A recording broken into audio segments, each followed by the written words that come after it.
Mayor Karachi और peoples party के रहनुमा मुर्तज़ा वहाब से मिलने डिफेंस कराची में उनकी रिहाइशगाह पहुंचे। खुद घर से बाहर आकर इस्तकबाल किया।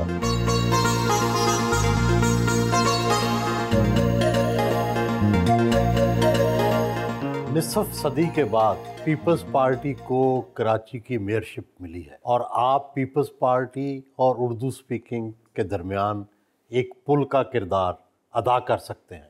कितनी कामयाबी हुई? सुहेल साहब, बहुत बड़ा चैलेंज है। ये जो ब्रिज का किरदार है, ये चैलेंज भी है, अपॉर्चुनिटी भी है। और कोशिश हम ये कर रहे हैं कि कराची वालों के अंदर वो उम्मीद डेवलप करें कि जिन लोगों ने तफरीक और बांटने की कोशिश की, उन्होंने आपका भला नहीं किया। सबसे बड़ा बतौर मेयर आपका कारनामा क्या है? सर, अभी तो टाइम स्टार्ट हुआ है। सबसे बड़ा कारनामा मेरे ख्याल में KMC को अपने पैरों पर खड़ा करना है। सबसे बड़ा प्रोजेक्ट आप क्या कर रहे हैं? सर, इस वक्त हम पानी के लिए एक नई कनाल लेके आ रहे हैं जो कि हब डैम की तरफ से आएगी। ये तकरीबन कोई 13 अरब रुपए का प्रोजेक्ट है और तकरीबन कोई 22 साल बाद कराची शहर के अंदर इजाफी पानी लाने के ऊपर काम हो रहा है। कब तक हो जाएगा ये? इंशाल्लाह इसका पहला फेज़ अगस्त 2025 में मुकम्मल कर देंगे। कितने लोग मुस्तफ़ीद होंगे? लाखों की तादाद में लोग मुस्तफ़ीद होंगे। सहाफ़ी वहाब सिद्दीकी और नज़रियाती कारकुन फौजिया वहाब के बेटे हैं। इन दोनों की शख्सियात ने आपकी शख्सियत की तामीर में कितना किरदार अदा किया? सुहेल साहब, वालिद साहब का जब इंतकाल हुआ, मैं अपने 10वें साल में था, तो जो तामीराती अमल है मेरी शख्सियत का, वो तो वालदा का उसमें सबसे अहम किरदार है। लेकिन वालदा मुझे हमेशा ये कहती थी कि मुर्तज़ा, जूं तुम ज़िंदगी में आगे बढ़ते जा रहे हो, तुम वहाब जैसे लगते हो, वहाब जैसे बोलते हो। तो ये दोनों की कैसे मिलाप हुआ था? वहाब साहब का और फौजिया का? वहाब साहब जो हैं वो नज़रियाती लीडर थे एक्चुअली कराची यूनिवर्सिटी के। और मैं आज भी लोगों से मिलता हूँ, उनको इंतकाल हुए 30 बरस से ऊपर हो गया है। लोग आज भी उनकी शोला बयानी, उनकी तकारीर का तस्करा करते हैं। तो अम्मी हमेशा ये कहती थी कि वहाब बहुत ही ज़बरदस्त फायर ब्रांड स्पीकर थे और जब वो इनकलाबी गुफ्तगू करते थे, अम्मी जूनियर थी उनसे कोई तकरीबन 3-4 साल यूनिवर्सिटी में, तो कहती थी कि वो हम आइडलाइज़ करते थे वहाब को। तो कराची यूनिवर्सिटी में मिलाप हुआ और कहीं ना कहीं वो नज़रियाती जो जिद्दोजहद है वो वालिद साहब में भी थी, वालदा में भी थी, और वो कॉमन ग्राउंड बना। और फिर 1978 में आपको ज़ाहिर है इब्तदाई ज़िंदगी में वालिद साहब की वफ़ात हो गई, तो मुश्किलात से गुज़रे होंगे, माली मुश्किलात से, ख़ानदानी मुश्किलात से। वो क्या थीं और सबसे मुश्किल तरीन लम्हे कौन से थे? मुश्किल लम्हे तो बहुत सारे सुहेल साहब रहे हैं, लेकिन मेरे ख़्याल में मेरे वालिद साहब की फ़ैमिली की साइड से मेरी फुप्पी ने बहुत अहम किरदार अदा किया मेरी वालदा को सपोर्ट करने में। और मेरे ननियाल से मेरे नाना, नानी, मामू, खाला वग़ैरह ने, तो ख़ानदान बड़ा कनेक्ट हुआ उस ट्रेजेडी के बाद। माली मुश्किलात थी बिकॉज़ एज़ अ सहाफ़ी आप बेहतर जानते हैं, कोई एसेट्स तो थे नहीं वालिद साहब के उस तरीके से, तो वालदा को काम करना पड़ा। और इद्दत के ज़माने में वालदा ने फिर काम स्टार्ट किया। बेचारी सुबह जाती थी और मगरिब से पहले उनको घर आना पड़ता था। जो सबसे इम्पॉर्टेंट चीज़ वालदा ने की, जो कि मैं हमेशा कहता हूँ, कि हम जिस स्कूल में पढ़ते थे भाई बहन और जिस घर में रहते थे, वालदा ने कहा ना मैं घर तब्दील करूँगी, ना बच्चों का स्कूल तब्दील करूँगी। क्या क्या जॉब्स करती रहीं? मेरी वालदा ने गालिबन अप्रैल में एक फाइनेंशियल ऑर्गेनाइजेशन थी, प्रूडेंशियल ग्रुप, उसमें काम स्टार्ट किया एज मैनेजर मार्केटिंग। और 1997 तक उन्होंने काम किया। 1997 में जब इलेक्शन हुआ फरवरी में, तो बेनज़ीर साहिबा ने मेरी वालदा को इलेक्शन लड़ने के लिए कहा। वालदा ने जब इलेक्शन लड़ा तो जो प्राइवेट सेक्टर की सोच है कि सियासत और नौकरी साथ नहीं चल सकती, तो प्राइवेट सेक्टर ने वालदा को ये कहा कि जी या तो आप नौकरी कर लें या आप सियासत कर लें। तो वालदा ने सियासत को तरजीह दी और उन्होंने फिर रिज़ाइन कर दिया। 97 से लेके 2002 का जो अरसा था, ये 4 साल, ये बड़ा डिफ़िकल्ट इसलिए था कि कोई रेगुलर सोर्स ऑफ इनकम वालदा के पास नहीं थी। वालदा एग्ज़िबिशंस करती थी, इवेंट्स करती थी। हमारे नाना और फैमिली सपोर्ट करती थी। मेरी वालदा 2002 में मेंबर कौमी असम्बली हुई और मेरे बड़े भाई अली जो हैं वो IBA से ग्रेजुएट कर गए। तो फिर हमारी ज़िंदगी में वो ट्रांजिशन का प्रोसेस स्टार्ट हुआ। मुर्तज़ा, आपने कितनी तालीम हासिल की? मेरा करियर ऐसे बना कि मेरे पास कोई ऑप्शन ही नहीं बचा वकालत पढ़ने के अलावा। मैंने ग्रेजुएशन की अपनी, और उस ज़माने में मैंने काम करना शुरू कर दिया। तो जिस कंपनी में मैं काम कर रहा था, उस कंपनी के सरबराह ने मेरी वालदा को ये मशवरा दिया कि आप मुर्तज़ा को कोई MBA MBA ना कराएं, इसको आप वकालत पढ़वाएं। तो मैंने फिर अपनी ग्रेजुएशन के बाद LLB ऑनर्स किया यूनिवर्सिटी ऑफ लंदन का, एक्सटर्नल प्रोग्राम, पाकिस्तान में कराची में बैठ के। और वालदा से मैंने ये शर्त लगाई कि मैं अच्छे नंबरों से अगर पास हो गया तो आप मुझे फिर इंग्लैंड भेजेंगी बार एट लॉ करने के लिए। तो अम्मी ने कहा ठीक है, आप मेहनत करें, नंबर अच्छे लेके आए, वील मैनेज। तो मैंने 2007 में ग्रेजुएशन की, हाई अचीवर्स अवार्ड मिला मुझे अपनी यूनिवर्सिटी से, और फिर बार एट लॉ के लिए क्वालिफाई किया। फिर मैं सिटी यूनिवर्सिटी और लिंकन्स इन पढ़ने के लिए इंग्लैंड गया और 2008 में बार एट लॉ किया।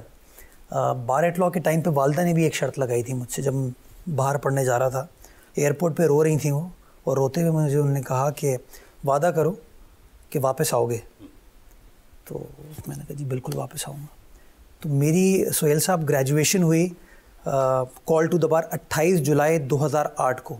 मैं ऑफिशियली बैरिस्टर एट लॉ बना। पहली तनख्वाह थी 5,000 रुपये बार एट लॉ करने के बाद। As apprentice? जी, अप्रेंटिस में तनख्वाह इतनी ज़्यादा नहीं मिलती है इस प्रोफेशन में, लेकिन कहीं ना कहीं अल्लाह ताला रास्ता बना रहा होता है। वो कम तनख्वाह मिली तो मुझे मौका मिला पढ़ाने का। तो मैंने फिर ज़ैबिस्ट में और SM लॉ कॉलेज में पढ़ाना शुरू किया। तो वहाँ से मुझे कोई एक जगह से 22,000 रुपये मिलते थे, एक जगह से 25,500 रुपये। अच्छा। फिर आहिस्ता आहिस्ता अल्लाह ताला मदद करता गया, तनख्वाह बढ़ती गई, और कोई 2 साल बाद फिर मैंने अपना दफ्तर इस्टेब्लिश कर लिया। मशहूर लिखारी मोहम्मद हनीफ ने अपनी तहरीर में लिखा है कि लड़कपन में आपने उससे बात की थी और कहा था कि मैं मुस्तकबिल में मेयर कराची बनना चाहता हूँ। क्या वाकई ऐसा है? ये 2008 में मेरी लंदन में मुलाकात हुई हनीफ साहब से। तो वो गुफ्तगू कर रहे थे, मेरे दोस्त की बहनोई थे वो, तो उनके घर में बैठा हुआ था मैं। तो मुझसे पूछते हैं वो, यार तुम फौजिया वहाब सिद्दीकी के बेटे हो, तो क्या प्लान है तुम्हारा, सियासत करनी है या वकालत ही करनी है? तो उस ज़माने में नाजिम की पोजीशन बड़ी ग्लैमरस थी। लाहौर में मियाँ आमिर महमूद साहब नाजिम थे, कराची में मुस्तफ़ा कमाल साहब नाजिम थे। तो ग्लैमर कहीं ना कहीं इतना उसका इंटाइसिंग था कि मेरे मुंह से निकल गया कि मैं मेयर बनना चाहूँगा। और फिर अल्लाह ताला, वो कहते हैं कि शायद कबूलियत की घड़ी होती है, अल्लाह ताला ने मेयर बनवा दिया। फैमिली के हमरा नाश्ता किया। शादी कब और कैसे हुई? 2012 में, एंड हमें मिलाया गया था फैमिली के थ्रू। क्या चीज़ पसंद आई एक दूसरे की? उनका फोकस फैमिली पे था, अपनी फैमिली में, एंड एक अलग किस्म के इंसान होते हैं that wants to keep family together. तो वो मुझे बहुत अच्छा लगा। अच्छी बात क्या है? ये कभी ना नहीं कहते हैं, कोई भी हो, कहाँ से भी आया हो, ये मसला मेरा हल कर दे, कभी उन्होंने वो कभी ना नहीं करते। सबसे ज़्यादा खामियां भी बीवी ही जानती होती है। वो क्या है? टाइम। कराची को ज़्यादा टाइम देते हैं, हमें थोड़ा कम। गुस्सा किसको ज़्यादा आता है? दोनों को ही आता है। तो कौन ऊंचा बोलता है? We never raise our voices at each other. हम खामोश हो जाते हैं, टाइम लेते हैं। तो अगले को कैसे पता चलता है? खामोश होने से तो पता ही नहीं चलता। वो सोहेल भाई पता चल जाता है। इन्हें क्या पसंद है खाने में? नारी। आप पकाती हैं खुद के पकवाती हैं? नहीं, मैं पकाती भी हूँ, पकवाती भी हूँ। माँ का खाना ज़्यादा याद तो नहीं करते? याद तो करते हैं, और बहुत वो एक्चुअली काफ़ी शौक से कढ़ी चावल खाते हैं, और कढ़ी चावल जो है वो मम्मी का फेवरेट था। बेटे, क्या आपके बाबा क्यों अच्छे हैं? हमारे साथ खेलते हैं। अच्छा। और मैं उनके साथ वॉक पे जाती हूँ, और मेरे बाबा मेरे भाई को चिढ़ाते हैं ज़्यादा, और फिर वो रोने लगता है। इसकी ख़ास बात बड़ी है कि ये हमेशा से बहुत ही ज़्यादा दोस्तों का ख्याल रखने वाला था जब छोटा था। फिर इसकी एक बहुत अच्छी बात थी उस वक्त बचपन में भी कि ये हमारे नाना नानी का भी बड़ा ख्याल रखता था। हम लोग करीब में रहते थे, तो यही तमाम जो इसके अंदर आदतें हैं ये आगे भी ट्रांसफॉर्म हुई। अब ये माशाल्लाह 40 साल का हो गया है और एक अच्छी पोजीशन पे है। इसकी सबसे अच्छी बात है कुंभा परवर आदमी है, ये सबको साथ लेके चलता है। डांट किसको भाइयों में ज़्यादा पड़ती थी? अच्छा, डांट मुझे ज़्यादा पड़ती थी।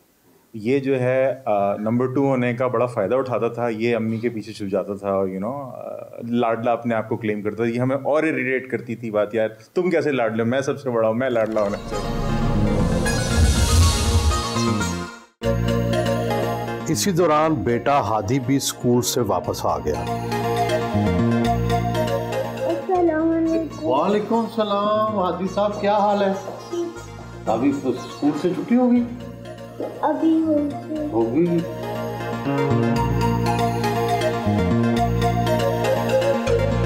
घर से रवाना हुए। कराची में तो मेयर हाउस भी होगा, आप अभी भी वालदा के छोटे से घर में रह रहे हैं, उस बड़े घर में क्यों नहीं गए? सुहेल साहब, मेयर का जो घर था एक्चुअली, जो तारीख़ी तौर पर था, वो बहुत मुझे बताया गया बड़ा सा घर था, लेकिन वो एक सेटलमेंट हुई 1997-98 में, और उस पर जो डिस्प्यूट था किसी प्राइवेट ओनर का कराची प्रेस क्लब के साथ, उसको रेकनसाइल करने के लिए उस ज़माने में फ़ारूक सत्तार साहब वज़ीर बल्दियात थे, तो उन्होंने गालिबन प्रेस क्लब को मिल्कियत ट्रांसफ़र कर दी उस प्रेस क्लब की प्रॉपर्टी की, और उसके एवज़ वो जो डिस्प्यूट था, जो प्राइवेट साहब थे, उनको जो मेयर हाउस था उसको ट्रांसफ़र कर दिया। तो उसके बाद फिर एक और घर है हमारा, जिस पे माजी में नसरीन जलील साहिबा जब वो नायब नाज़मा थी वो रहती थी, उस पे डिप्टी मेयर साहब रहते हैं। हमने कोशिश की, छोटी सी फैमिली है, ज़्यादा लोग इतने नहीं हैं, हम अपने घर में ही रहें। जो एक मेयर है कराची का, इसकी क्या मराहत हैं, कितनी तनख्वाह है? अगर आपको बताऊं तो आपको हंसी आएगी। 50,000 तनख्वाह है कराची के मेयर की। वो तनख्वाह मैं नहीं लेता। अच्छा। उसकी बुनियादी वजह यह है कि 50,000 रुपये में तो मेरा गुजारा नहीं हो सकता। तो मेरी खुदा का शुक्र है कि अपना बिज़नेस है, लॉ फर्म जो मेरी है। तो अब चूँकि मैं सिंध हुकूमत का वज़ीर नहीं रहा, तो मैं उस फर्म का हिस्सा रह सकता हूँ एज़ पार्टनर। तो उससे मुझे मेरी आमदनी आती है अपने दफ्तर से। और क्या क्या मराहत है? सर, पेट्रोल मिल जाता है। गाड़ी जो है वो, उसके हालात बड़े मखदूश हैं, तो मैं फिर कोशिश करता हूँ कि उस गाड़ी को इस्तेमाल ना करूँ। किन बातों पे आप खुश होते हैं? कभी किसी जगह पर जाऊँ और कोई आदमी आके अगर कह दे कि यार आपके वालिदैन बड़े अच्छे लोग थे, खुशी होती है। कुछ लोग कहते हैं कि शहर में अच्छा काम हो रहा है। हाँ, काम और होने की ज़रूरत है, लेकिन कम से कम एक उम्मीद जागी है लोगों के अंदर कि काम का सिलसिला शहर के अंदर स्टार्ट हो गया है, तो उस पर बड़ी खुशी होती है। तो कितना अपना माहाना खर्च कर लेते हैं आप? बड़ा टैक्स पेयर हूँ। सियासत में आने से पहले भी बड़ा टैक्स पेयर था। कितने बड़े? 2018 में गालिबन मेरा अपना ज़ाती पर्सनल टैक्स कोई 50 लाख रुपए था, और मेरी जो फर्म का टैक्स है वो चंद करोड़ रुपए। TP3 केमाड़ी पहुंचे, स्टाफ ने इस्तकबाल किया। सुहेल साहब, हम खड़े हैं इस वक्त मौरीपुर में, हमारा TP3 का जो सेवरेज ट्रीटमेंट प्लांट है। माड़ीपुर जो एयरपोर्ट कायदे-आज़म जहाँ उतरता है। जी, बिल्कुल, ये वो एरिया कदीमी इलाका है। यहाँ पे जो लियारी नदी से हमारा सारा सेवरेज है वो आता है। ये अबैंडन थी जगह, अनफॉर्चुनेटली ऑपरेशनल नहीं थी। इसको हमने अपनी गवर्नमेंट की मदद से इसके ऊपर काम स्टार्ट किया, और आज माशाल्लाह मुझे खुशी होती है आपको बताते हुए कि हमने कोई 5 करोड़ 40 लाख गैलन पानी को ट्रीट करना शुरू कर दिया है। ये वो पानी है जो मुख्तलिफ जगहों से होता हुआ आता है। ये जब मैं यहाँ पहली बार आया था तो यहाँ धूल उड़ रही थी, मट्टी थी। आज आप ये देख सकते हैं कि ये सब्ज़ा वगैरह जो सारा हमने किया है, ये हमने इसी पानी के साथ किया है। और अब इसको हम 5 करोड़ 40 लाख गैलन को ट्रीट करके समंदर भेजते हैं, और टारगेट हमारा ये है कि जुलाई तक इसको हम 10 करोड़ तक इंशाल्लाह ले जाएंगे, 100 MGD कर देंगे। ये है वो रिसाइकलिंग टेक्नोलॉजी जिसके ऊपर हम काम कर रहे हैं, जो कि तकरीबन 5 लाख गैलन पानी डेली रिसाइकिल कर पाएगा। ये मैं आपको दिखाऊं, ये ओरिजिनल शक्ल ये होती है, और जो एंड रिज़ल्ट है हमारा। ये पानी कहाँ इस्तेमाल हो सकता है? पहला तरीका तो ये है कि आप इसको पार्क्स हॉर्टिकल्चर के लिए इस्तेमाल करें। दूसरा तरीका ये है कि आपकी बहुत सारी सनतें जो कि मुंसलिक है पानी के इस्तेमाल से, उसके साथ इस्तेमाल करें। तीसरा तरीका ये है कि इस पर हमें कुछ मजहबी स्कॉलर्स की रहनुमाई चाहिए होगी कि इसको लोग इस्तेमाल कर सकते हैं या नहीं कर सकते। टेक्नोलॉजिकली लेबॉरेटरी टेस्ट ये कहता है कि it is fit for human consumption. परिंदे भी कितने सियाने हैं, यूं ही गंदा पानी साफ होता है उसमें उड़ाने भरते हैं, जबकि गंदे पानी की तरफ जाते भी नहीं।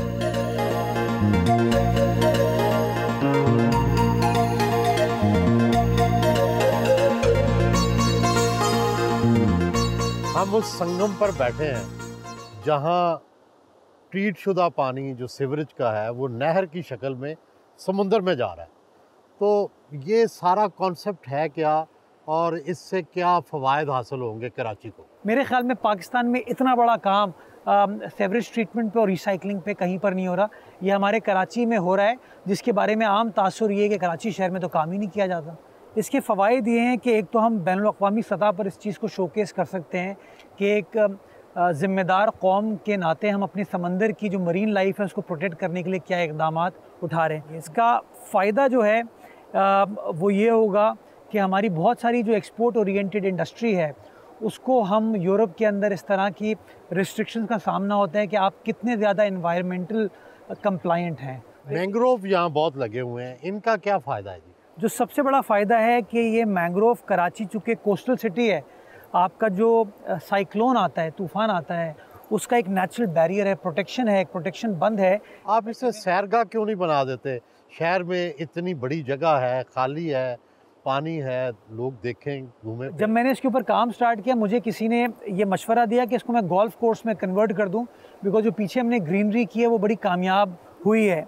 मेरा अपना ज़ाती ख्याल ये है कि इसको कोई ना कोई पब्लिक प्राइवेट पार्टनरशिप इनिशिएटिव हमें लेना चाहिए ताकि पब्लिक यहाँ पर आ सके और इस चीज़ से महसूस हो सके। मैं एक और चीज़ चाहता हूँ कि जो मैंग्रोव है, इस मैंग्रोव के ऊपर एक स्काई ब्रिज बनाऊँ मैं, वुडन ब्रिज हो जिसमें कोई ग्लास स्ट्रक्चर भी हो कि लोग इस मैंग्रोव के ऊपर चहलकदमी कर सकें, वॉक वगैरह भी कर सकें, वो टिकटॉक वगैरह और सेल्फियों का जो आजकल क्रेज़ है उसको पूरा कर सकें, बिकॉज़ व्यू आपके सामने कितना शानदार है। तो ये चीज़ अंडर कंसिडरेशन है। ब्यूटी में आपको क्या पसंद है? खूबसूरती में, इंसानी हुस्न में? आंखें पसंद हैं। आँखों में क्या ख़ास चीज़? आंखें बोलती हैं। अच्छा, क्या कहती हैं? वालदा की आंखें तो डांटती थी। अच्छा। अम्मी की हमारी बड़ी बड़ी आंखें थी, तो वो कभी गुस्से में आती थी तो और बड़ी कर लेती थी, हम जाके उनकी आंखों को ऐसे छुपाते थे। और बाकी आंखें? बाकी आंखें, मैं हुस्न परस्त आदमी हूँ, देखता हूँ अच्छी चीज़ नज़र आती है, एडमायर करते हैं उसको। हुस्न परस्त तो फिर हुस्न को छूने की, हुस्न को पाने की भी ख्वाहिश करता है। हुस्न को पा लिया, बेगम साहिबा हैं ज़िंदगी में। और कोई दूसरा हुस्न कभी आके डिस्टर्ब तो नहीं करता? अगर डिस्टर्ब करता भी है तो टीवी पे तो नहीं कहूँगा। नहीं, किस तरह काबू पाते हैं? ये कैमरा बड़ी ज़बरदस्त चीज़ है। हाँ। हर जगह हमारे साथ तो अब कैमरा चल रहा होता है, तो अब तो देखते हुए भी डर लगता है। गुलाम हुसैन खालक दीना हॉल एंड लाइब्रेरी पहुंचे, फूल पेश किए गए। खालक दीना हॉल कितना पुराना है और क्या अभी आपने इसको रिस्टोर किया है? उसकी क्या वजूहात है और किस लिए इस्तेमाल कर रहे हैं? तो खालिद डिना हॉल की तारीख़ी चीज़ ये है कि ये KMC की इमारत थी, 1906 की बनी हुई। ये लाइब्रेरी एक पब्लिक स्पेस थी जो कि बिल्कुल ही कहीं छुप गई थी। लाइब्रेरी के अलावा इसकी एक और तारीख़ी अहमियत ये है कि मौलाना मोहम्मद अली जौहर का जो ट्रायल था वो इस बिल्डिंग में, अंग्रेज़ों ने उनके ख़िलाफ़ खिलाफत मूवमेंट का जो था वो इस बिल्डिंग में किया था। और पीछे जो आपको एक कटहरा भी नज़र आ रहा है, मैं आपको लेके चलूँगा। इस कटहरे में जौहर साहब आते थे अपने ट्रायल को फेस करने के लिए। जिस जगह मौलाना मोहम्मद अली जौहर का ट्रायल हुआ वो कटहरा देखा। ये जो है ना सर, ये अब हमारा जैसे तकसीम स्क्वायर है ना, उस तरह का टारगेट है हमारा। ये एक हक्कानी चौक का एरिया है। ये बिल्डिंग एग्जिस्ट करती है। इसके अतराफ़ में अब हम लोगों की मदद के साथ हम एक कॉन्सेप्ट लेके आ रहे हैं कि we will transform this into a cultural space.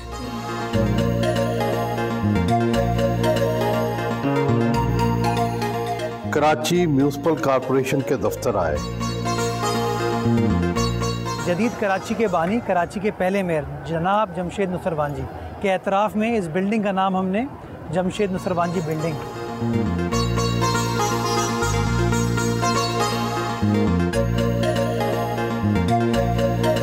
Meeting room में आए। शहर में जारी तरक्याती मंसूबों पर ब्रीफिंग दी गई।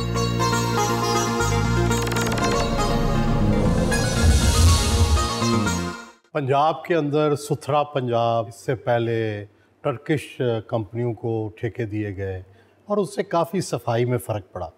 तो क्या कराची में भी कोई ऐसा काम किया जा रहा है? जी, कराची में सोहेल साहब 7 हमारे डिस्ट्रिक्ट्स हैं। 6 डिस्ट्रिक्ट्स पे चाइनीज़ कंपनी ऑपरेट करती है और एक डिस्ट्रिक्ट में टर्किश कंपनी ऑपरेट कर रही है।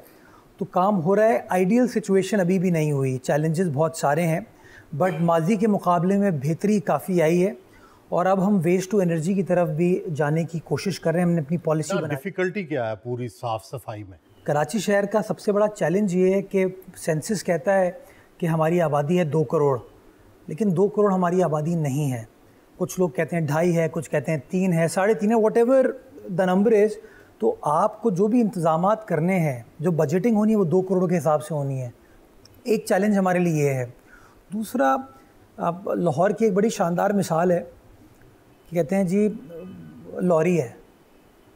कराची में अनफॉर्चुनेटली ये तफरीक की गई है, ये उर्दू बोलने वाला है, ये सिंधी बोलने वाला है, ये पश्तो बोलने वाला है, ये हिंद को बोलने वाला है, ये सराइकी बोलने वाला है। मैं कहता हूँ जी मैं कराची वाला हूँ, मैं उर्दू बोलने वाला सिंधी अपने आप को कहता हूँ।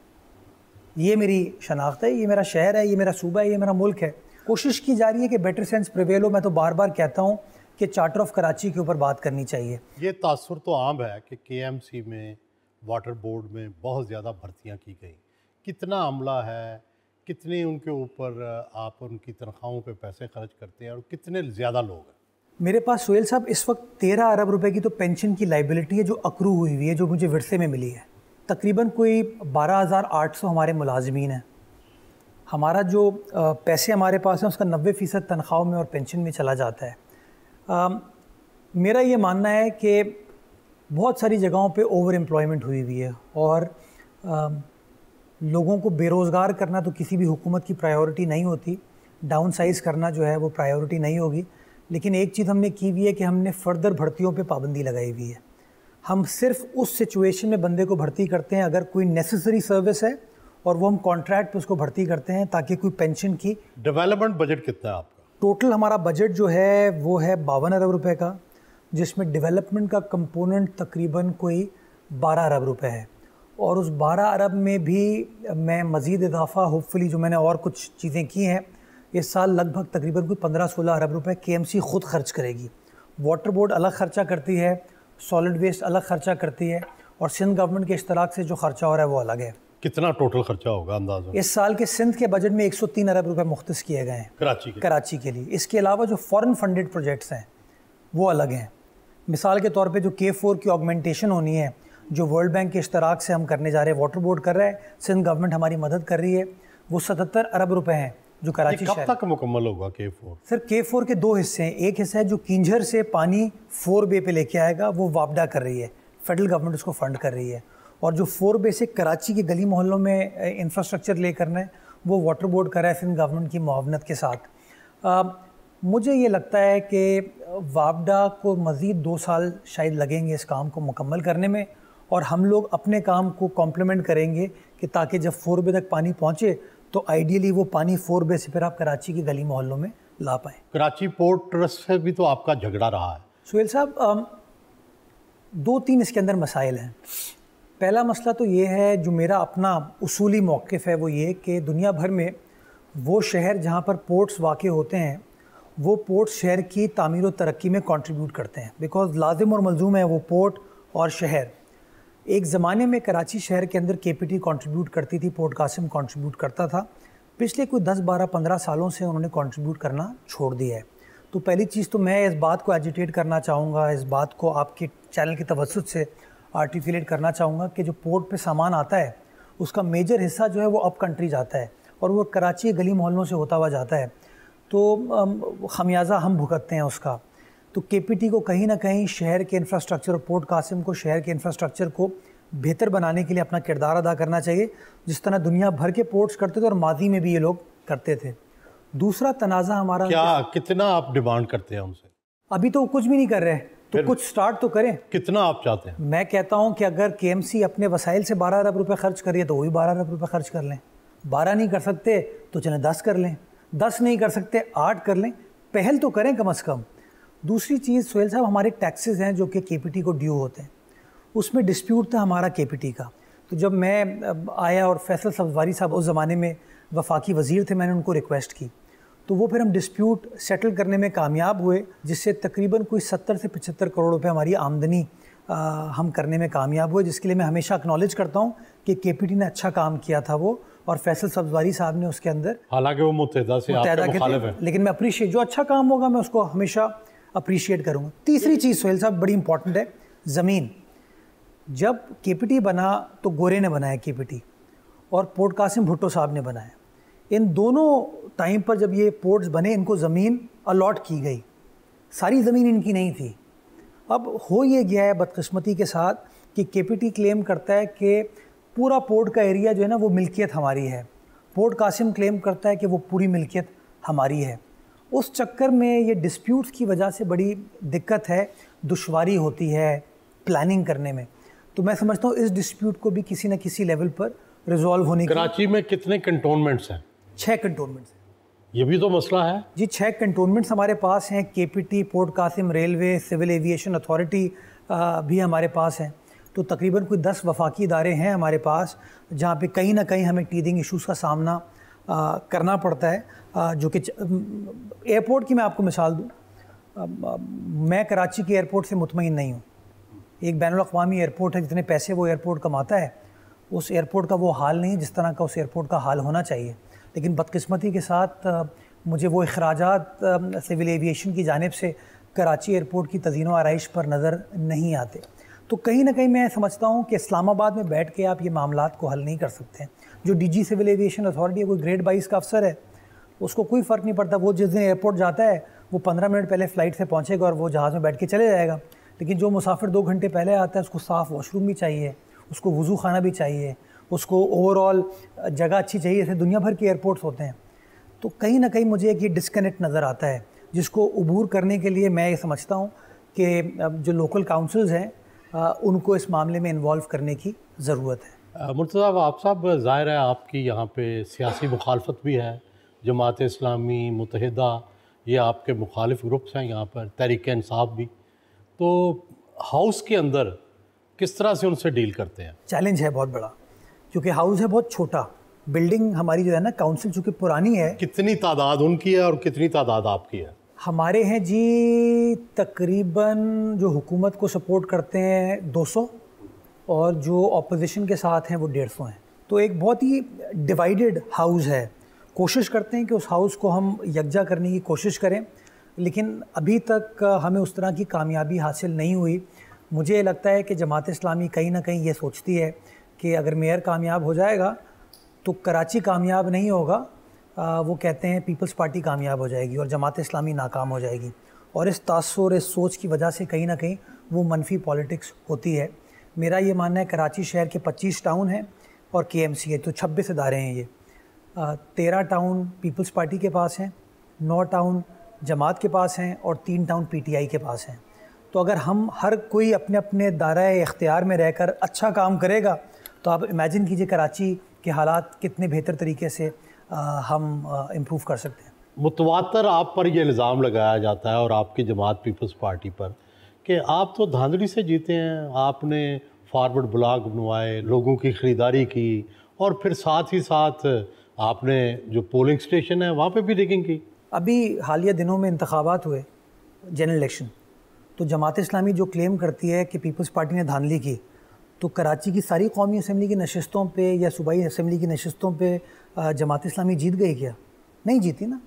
आप तारीख़ी तौर पर देखें, जब जब MQM ने इलेक्शन का बॉयकॉट किया है ना, तो उस वैक्यूम को जमात इस्लामी ने फ़िल किया है। लेकिन ये नहीं है कि वो कराची शहर की नंबर 1 सियासी जमात बन गई। दूसरी चीज़ ये कि जो कहते हैं कि हमने फॉरवर्ड ब्लॉक बनाया, 9 मई का वाक़या सुहेल साहब मुर्तज़ा वहाब ने या पीपल्स पार्टी ने नहीं कराया था। 9 मई का वाक़या जो है वो पाकिस्तान तहरीक इंसाफ का अपना एक क्रिएशन थी। उस 9 मई के वाक़े के बाद बहुत सारे उनके लोगों ने उनको छोड़ दिया क्योंकि वो सोच से इत्तफाक नहीं करते। तो ये फ़ैसला मैं नहीं कर रहा हूँ, ये फ़ैसला तो वो ख़ुद अपने नज़रियात के ऊपर कर रहे हैं। लेकिन बाहर कैफ ये धांधली का प्रोपेगेंडा मेरे ख़्याल में जब मैं अपना चौथा साल मुकम्मल भी कर रहा हूँ ना, तब भी ये लोग यही कहते रहेंगे। इनको कहने दीजिए। 4 साल मिल जाते हैं तो कराची कहाँ खड़ा होगा? 4 साल के बाद कराची शहर के पानी के मसाइल में बेहतरी आ चुकी होगी, कमी आएगी। कराची के सेवरेज के मसाइल में बेहतरी आएगी, कमी आ चुकी होगी। कराची का रोड इंफ्रास्ट्रक्चर बेहतर हो चुका होगा। कराची का जो कचरे का चैलेंज है उसके अंदर बेहतरी आ चुकी होगी। और जब मैं KMC छोड़ के जाऊँगा तो मैं आपको फिगर कोट करूँगा कि जब मैं आया तो KMC के अकाउंट में इतने पैसे पड़े हुए थे, आज मैं जा रहा हूँ तो KMC के अकाउंट में इतने पैसे पड़े हुए हैं। और यही लेगेसी होनी चाहिए कि आपने KMC को या इदारा जिसको आप लीड कर रहे थे, आपने उसको अपने पैरों पर खड़ा किया या नहीं किया।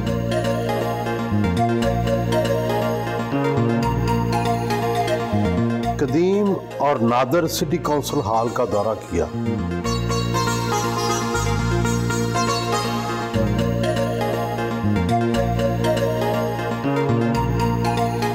कराची सॉलिड वेस्ट मैनेजमेंट के दफ्तर आए। बहुत फुर्तीले हैं, भाग भाग कर सीढ़ियां चढ़ते हैं।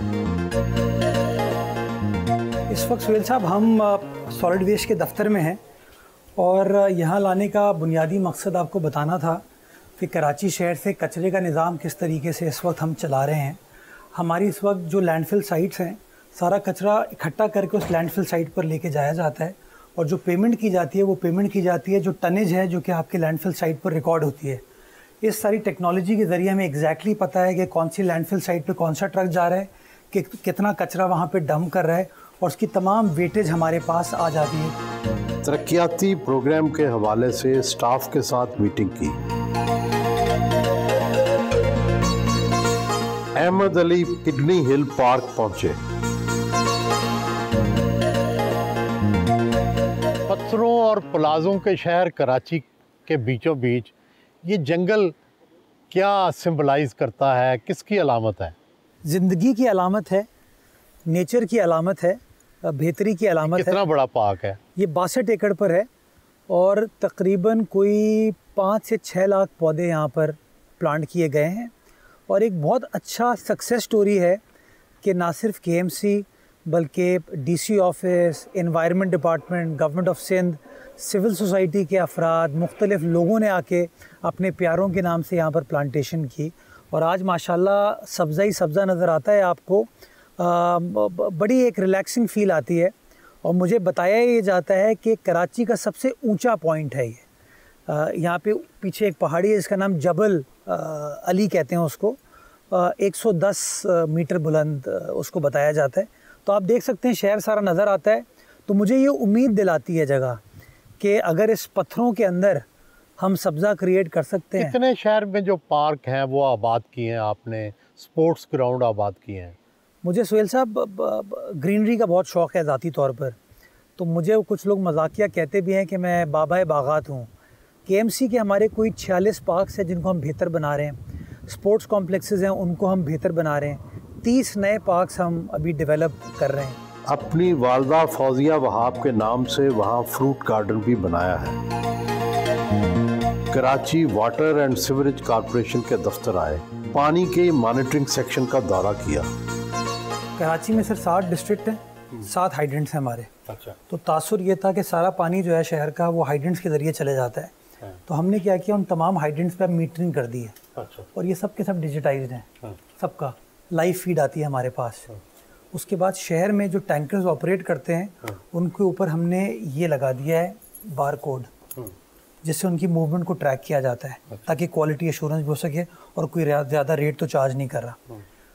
उसके बेसिस के ऊपर अब हम चल रहे हैं। तो अब पता ये चला कि हमारा जो डेली हाइड्रेंट के ऊपर पानी का इस्तेमाल है वो तकरीबन 18 और 22 मिलियन गैलन के बीच में है। टोटल सप्लाई शहर के पास है 520 मिलियन गैलन और जो हम सप्लाई थ्रू हाइड्रेंट्स कर रहे हैं वो 18 से 22 यानी कि 3.5-4% जो है वो हाइड्रेंट्स के ज़रिए, बाकी जो है नॉर्मल लाइन के ज़रिए पानी सप्लाई किया जाता है। यादगारी शील्ड पेश की गई। रात के वक्त फ्रेयर हॉल पहुंचे, तारीखी लाइब्रेरी का दौरा किया। सन 1953 तक के अखबारात आज भी महफूज हैं। सादकैन गैलरी का दौरा किया। ये ऊपर अगर आप देखें सादकैन साहब का आखिरी जो आर्ट वर्क है, बताती आपको नज़र आ रही है। इसको बनाते हुए उनका इंतकाल हो गया था और इसलिए ये मुकम्मल नहीं हो पाई।